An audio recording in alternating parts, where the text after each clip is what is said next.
Assalamualaikum warahmatullahi wabarakatuh. Saya dari kelompok 7 akan mempresentasikan makalah yang berjudul Aksiologi Pendidikan. Langsung saja kita bahas terlebih dahulu mengenai pengertian dari aksiologi. Aksiologi berasal dari bahasa Yunani dengan kata asal aksio yang berarti value atau nilai, serta logos yang berarti ilmu. Jadi, aksiologi sedikitnya merupakan postulat atau pangkal yang membahas kegunaan atau nilai guna dari suatu disiplin ilmu. Aksiologi merupakan cabang filsafat yang membicarakan tentang orientasi atau nilai suatu kehidupan. Aksiologi disebut juga teori nilai karena ia dapat menjadi sarana orientasi manusia dalam usaha menjawab suatu pertanyaan yang amat fundamental, yakni bagaimana manusia harus hidup dan bertindak. Teori nilai atau aksiologi ini kemudian melahirkan etika dan estetika. Dengan kata lain, aksiologi adalah ilmu yang menyoroti masalah nilai dan kegunaan ilmu pengetahuan itu. Kemudian, aksiologi terbagi menjadi beberapa macam nilai menurut beberapa ahli. Di antaranya, menurut pendapat Brewbacher, membedakan nilai antara lain. Pertama, nilai intrinsik ialah nilai yang dianggap baik tidak untuk sesuatu yang lain, melainkan di dalam dan dari dirinya sendiri. Nilai ini bersifat pribadi, ideal, dan merupakan nilai yang terpusat pada kodrat manusia. Hal ini sesuai dengan tujuan akhir pendidikan Islam, yaitu self-realisasi atau realisasi diri. Yang kedua, nilai instrumental ialah nilai yang dianggap baik karena bernilai untuk sesuatu yang lain. Nilai ini bersifat relatif dan subjektif tergantung pada akibat-akibat yang ditimbulkan dalam usaha untuk mencapai nilai-nilai yang lain. Selanjutnya, nilai menurut pendapat beberapa ahli. Yang pertama, menurut Sprenger, arti nilai menurut Sprenger adalah suatu tatanan yang dijadikan panduan oleh individu untuk menimbang dan memilih alternatif keputusan dalam situasi sosial tertentu. Yang kedua, menurut Gordon Alford, bahwa nilai adalah keyakinan yang membuat seseorang bertindak atas dasar pilihannya. Yang ketiga, menurut Anthony Giddens, nilai merupakan suatu gagasan yang dimiliki seseorang maupun kelompok mengenai apa yang layak, apa yang dikehendaki, serta apa yang baik dan buruk. Ya, itu tadi pendapat dari sebagian para tokoh yang mengemukakan pendapatnya mengenai nilai. Oke, selanjutnya pembahasan materi akan disampaikan oleh teman saya, Yuyun Sukmawati. Baiklah, di sini saya akan melanjutkan penjelasan dari Mas Saiful. Di sini saya akan menjelaskan tentang karakteristik dan tingkatan nilai. Selanjutnya nilai dalam pendidikan, dan yang terakhir adalah aksiologi pendidikan sebagai cabang filsafat pendidikan. Yang pertama kali akan kita bahas adalah karakteristik nilai. Nah, karakteristik nilai ini ada beberapa teori yang berkaitan dengan karakteristik nilai. Yang pertama yaitu objektif subjektif. Suatu nilai dikatakan objektif apabila ia tidak bergantung pada subjek atau kesadaran yang menilai. Dan sebaliknya, suatu nilai dikatakan subjektif apabila eksistensinya, maknanya, validitasnya tergantung pada reaksi subjek yang melakukan penelitian tanpa mempertimbangkan apakah ini bersifat psikis atau fisik. Yang kedua yaitu absolut atau berubah. Suatu nilai dikatakan absolut apabila nilai tersebut sudah ada sejak zaman dahulu dan akan berlaku sepanjang masa. Nah, nilai ini berlaku bagi siapapun dan bersifat universal tanpa memandang apa sukunya, apa agamanya, dan apa rasnya. Nah, di sisi lain ada yang memandang bahwa nilai itu berubah. Nah, mereka menganggap bahwa nilai itu relatif sesuai dengan keinginan dan harapan manusia. Nah, selanjutnya adalah tingkatan nilai. Pada kenyataannya, nilai-nilai itu ada yang lebih tinggi dan ada pula yang lebih rendah. Nah, di sini kita akan membedakan tingkatan nilai menjadi 4 tingkatan. Yang pertama yaitu nilai-nilai kenikmatan.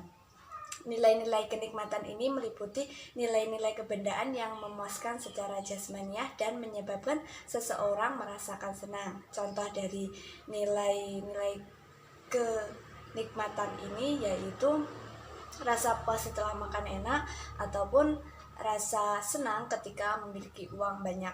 Yang kedua yaitu nilai-nilai kehidupan. Nah, nilai-nilai kehidupan ini meliputi nilai-nilai yang penting bagi kehidupan pribadi maupun dalam kehidupan bermasyarakat. Nah, contoh dari nilai ini adalah keterampilan, kesehatan, dan keadilan dalam bermasyarakat. Yang ketiga yaitu nilai spiritual. Nah, nilai-nilai spiritual ini meliputi macam-macam nilai kejiwaan yang sama sekali tidak tergantung pada keadaan jasmani. Contohnya yaitu kebenaran, keindahan, dan kebaikan. Yang keempat yaitu nilai kerohanian.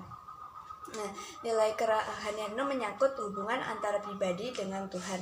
Contoh dari nilai kerohanian yaitu ketakwaan dan keimanan. Selanjutnya ada beberapa pandangan tentang tingkatan nilai. Yang pertama yaitu menurut kaum idealis. Kaum idealis memandang bahwa nilai spiritual lebih tinggi daripada nilai non-spiritual atau nilai material. Nah, kaum idealis mengatakan bahwa nilai religi itu lebih tinggi karena nilai religi membantu manusia untuk menemukan akhir hidupnya. Yang kedua yaitu pandangan kaum realis. Kaum realis menempatkan nilai rasional dan nilai empiris pada tingkatan atas karena membantu manusia menemukan realitas objektif, hukum-hukum alam, dan aturan dalam berpikir logis. Yang ketiga yaitu kaum pragmatis. Kaum pragmatis mengatakan bahwa suatu aktivitas dikatakan baik seperti yang lainnya apabila ia memuaskan kebutuhan yang penting dan memiliki nilai instrumental. Nilai-nilai dalam pendidikan. Yang pertama, etika dan pendidikan. Istilah etika berasal dari bahasa Yunani yaitu dari kata ethos yang berarti adat kebiasaan. Dalam istilah lain, para ahli menyebutnya dengan moral. Sebenarnya antara etika dan moral ini berbeda, namun para ahli cenderung menyamakannya. Etika merupakan teori tentang nilai, ilmu kesusilaan yang memuat dasar untuk berbuat susila, sedangkan moral adalah pelaksanaannya. Etika merupakan cabang filsafat yang membicarakan tentang perilaku manusia. Tugas dari etika ini yaitu menilai tentang perilaku manusia. Adapun antara ilmu pendidikan dan etika memiliki hubungan erat. Masalah moral tidak bisa dilepaskan dengan tekad manusia untuk menemukan kebenaran. Sebab untuk menemukan kebenaran diperlukan keberanian moral. Yang selanjutnya yaitu estetika dan pendidikan. Estetika merupakan nilai-nilai yang berkaitan dengan kreasi seni, dengan pengalaman-pengalaman kita yang berhubungan dengan seni. Hasil-hasil ciptaan seni didasarkan atas prinsip-prinsip yang dapat dikelompokkan sebagai rekayasa, pola, bentuk, dan sebagainya. Rendel dan Buchler mengemukakan ada 3 interpretasi tentang hakikat seni. Yang pertama yaitu seni sebagai penetrasi terhadap realitas selain pengalaman. Yang kedua, seni sebagai alat untuk kesenangan.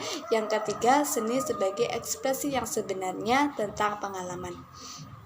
Hal yang mendasari hubungan antara filsafat pendidikan dan estetika yaitu lebih menitik beratkan kepada predikat keindahan yang diberikan pada hasil seni.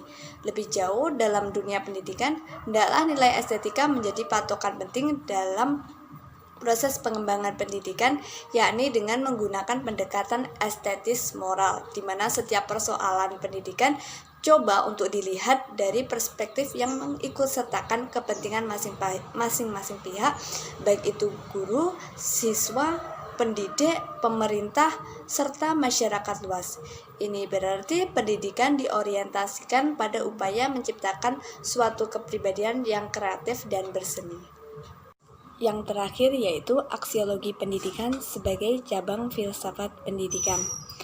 Aksiologi adalah cabang filsafat yang menganalisis tentang hakikat nilai yang mencakup nilai-nilai kebenaran, keindahan, kebaikan, dan religius. Hakikat nilai adalah kualitas yang melekat dan menjadi ciri dari segala sesuatu yang ada di alam semesta dan menjadi ciri dari kehidupan manusia. Pengertian nilai ini apabila dibahas secara filsafat yaitu persoalan tentang hubungan antara manusia sebagai subjek dengan kemampuan akalnya untuk menangkap pengetahuan tentang kualitas objek-objek di sekitarnya. Sekian dari kami. Apabila ada yang kurang jelas bisa ditanyakan, dan apabila ada kesalahan kami mohon maaf yang sebesar-besarnya.